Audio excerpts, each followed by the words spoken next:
Hey guys, Hydra572, this is Chad here, and I'm finally going to bring you a review of the Spyderfly, and regretfully I can't really say that I've used it all too much.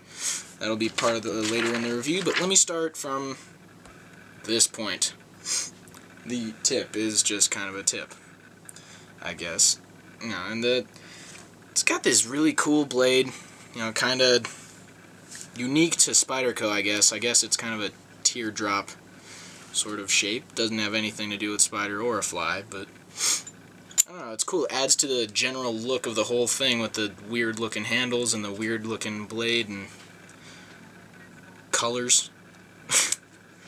And it does not lock open like this due to a Colorado law. Hey, look, we live in Colorado. I don't know the whole thing. It's really murky for me since I don't really look into it. But spring latch. Yeah. See? I like it. It's a really cool design. I don't know if I'd incorporate it into other knives because I'm not really a knife maker, and all the knives that I really flip with, I just kind of take the latch thing out of the way. Anyway, it's got a 440C steel. I know they offered some models in VG10, but again, it's a toy for me. It doesn't really matter what kind of steel or what kind of sharpening ability I have for it, since I'm not going to be cutting anything with it, to be honest. In saying that, though, the pocket clip for me is kind of useless. Although I do like the Spyderco wire clips. I have it on the Manix 2 in translucent blue, which is my dressed up EDC, and it just goes in so smooth. Kind of wish I could carry it. Anyway, I bought this, rather my parents bought this from X-Acto, another YouTube user, for my Christmas present. And so he put the X-Acto edge on here, I think, and to be honest, that's kind of honestly why I don't really flip it much, is because it kind of scares me. Yeah, shut up. So, yeah, just besides that, it's honestly an awkward flipper. Like, the handles here are too squared off, so they kind of roll between the fingers a little too easily for me. And then yeah, just all this weight is down here since these are cast. I think they're steel. Anyway, they're cast. And you can even tell because I don't know if that's focused or not, but you can see the casting lines in between there, which aren't as prevalent as in the models where they aren't spectrumized. But yeah, I don't know. I think it's a really cool looking knife, and honestly, it's a collection piece. For me, it's not really a flipper. So, let's talk about what else they got. The hardware. Just average T8 Torx bit hardware.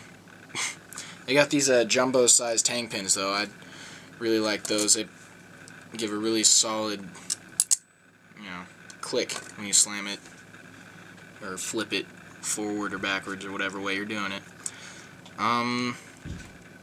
These are a discontinued knife. They don't make these anymore because I think they got in trouble for importing parts, I believe, right, Log? Something like that. Balisongs are illegal because, I don't know, did you know you could kill a cop faster when you have to flip your knife open?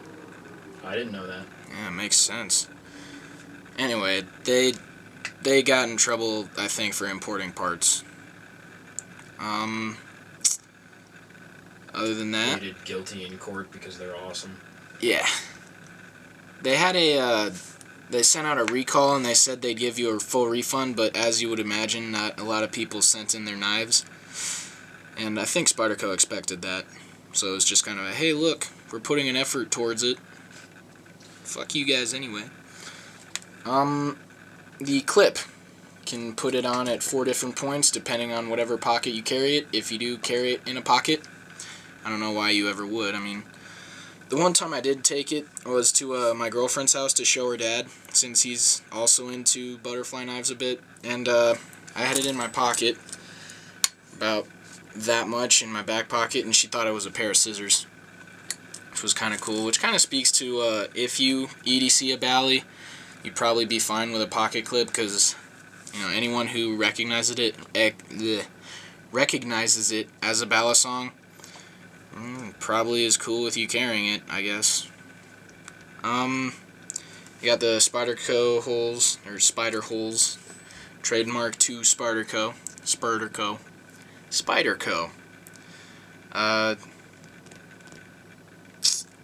Yeah. Oh, the clip is also reversible to whatever handle you want to do. If you want it to have a more Milano style, or Manila, not Milano. Kind of hungry. Yeah, there's not a whole lot that I haven't said in the other videos that I've made that I can say now. Other than, you know, it's not a very good flipper. It's really awkward. I mean, there's some people that this was their first bally, so they're used to it, and they can do some really cool stuff with it. But it wasn't my first bally. You know, I had a cheap Chinese knockoff of it, but the handles were not at all like this. But that's not part of this video. It has I think steel washers. I don't know if they're phosphorus bronze. They don't really look all too coppery. They're maybe nickel. I don't know. Can kind of see through into them. Let's see, what else is there to say? Hollow grinds. Not that it really matters to me anyway. Yeah, I think that's about it. Chad, signing out. Thank you guys for watching. Stay tuned for more of the same.